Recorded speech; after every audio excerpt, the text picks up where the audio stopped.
संघर्ष किया और आज आपके सामने मैं हूं साथियों। आज मुझे मौका मिला, महागठबंधन के सभी हमारे साथी ने हमें नरेंद्र मोदी की सरकार, चाहे वह शोषित पीड़ित हो, चाहे दलित महादलित हो, चाहे बिजनेस वर्ग का लोग हो, तमाम लोगों को उन्होंने नाकों में दम कर रखा है।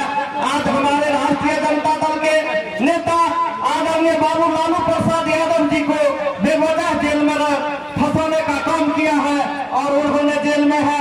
आज सूबे बिहार में महागठबंधन की आंधी चली है, महागठबंधन के आवाज को बुलंद करने का काम किया है।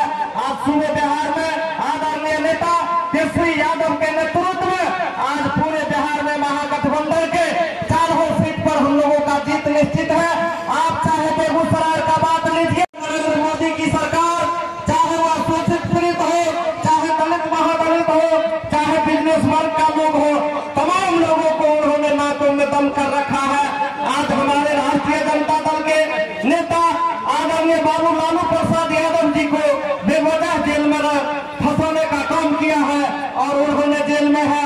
आज सूबे बिहार में महागठबंधन की आंधी चली है, महागठबंधन के आवाज को बुलंद करने का काम किया है। आज सूबे बिहार में आदरणीय नेता केसरी यादव के नेतृत्व में आज पूरे बिहार में महागठबंधन के चारों सीट पर हम लोगों का जीत निश्चित है। आप चाहे बेगूसराय का बात लीजिए, पैदा करके हमको सामाजिक रूप में बांट करके इस व्यवस्था के भागलपुर में सरोज कुमार मंडल उम्मीदवार है, गलौटा जाति से है, इस बार भी अपार मत से चुनाव जीतने जा रहा है। आप लोगों से आग्रह है कि इस आरक्षण के सवाल को लालू यादव और ये वीआईपी पार्टी मुकेश की लड़ाई नहीं है, ये मान सम्मान अधिकार की लड़ाई है, ये आरक्षण की लड़ाई है, हक हुकूक अधिकार की लड़ाई है। इस लड़ाई को फतह करना है और इस लड़ाई को जब तक आप फतह नहीं करेंगे आप नहीं जीत पाएंगे। मैं धन्यवाद देना चाहता हूँ सानतुल्लाह मुकेश सहनी को, जिन्होंने पूरे बिहार में मेहनत करके ये तमाम जाति के जो पिछड़े दबे कुचले लोग थे उनको जगा करके एक मंच पर लाने का काम किया।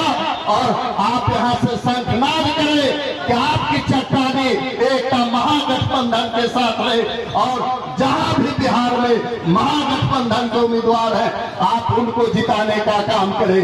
ये मोदी जी जब राम मंदिर का मुद्दा समाप्त हो गया तो इन्होंने देश में, जबकि 24 घंटा पहले कहा गया कि आपके यहाँ बहुत बड़ी घटना होने जा रही है, 2400 सैनिक जा रहा था और इंटेलिजेंस विभाग सारा विभाग कह दिया, सेना के लेफ्टिनेंट ने कहा कि मेरे सैनिक को हवाई जहाज से भेजो, लेकिन 40 गरीब का बेटा शहीद हो गया और कहा कि बहुत बड़ा अपराध हुआ और दो पहाड़ के बीच में पाकिस्तान ने बम गिरवाया और सारा मीडिया पिट गया, सारा मीडिया कहने लगा 150 मर गया, 200 मर गया, 250 मर गया, 300 मर गया, यहाँ तक मीडिया झूठा बोला कि 400 लोग मर गया।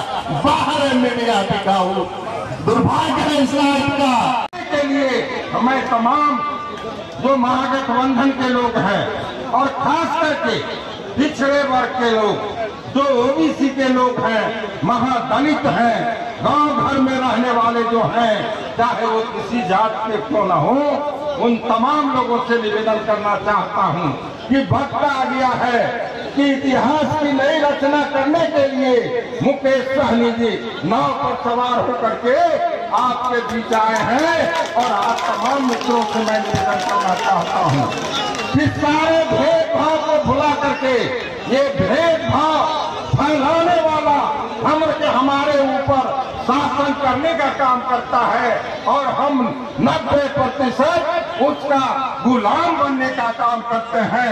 अब उसकी गुलामी हम नहीं सहेंगे, हम 91 बनेंगे, नेक बनेंगे, अपना हक अधिकार ले करके रहेंगे।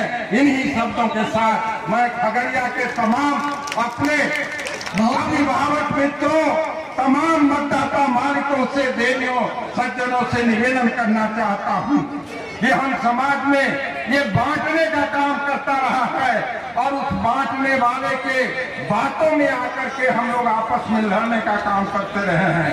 अब ये लड़ाई नहीं होगी, ये लड़ाई वहां से होगी जहां हमको जाना है। एक ही लक्ष्य रखना है, सारे भेदभाव को भुला करके, और एक एक बटन नार छाप पर आगामी 23 मई को लगाना है। इन्हें और अपने नेता आदरणीय लालू प्रसाद जी के आन और शान को, और वो जो वहां जेल में पड़े हुए हैं लेकिन उनकी शान, उनकी निगाह ये खगड़िया की जनता के तरफ टकटकी लगा करके देख रहा है।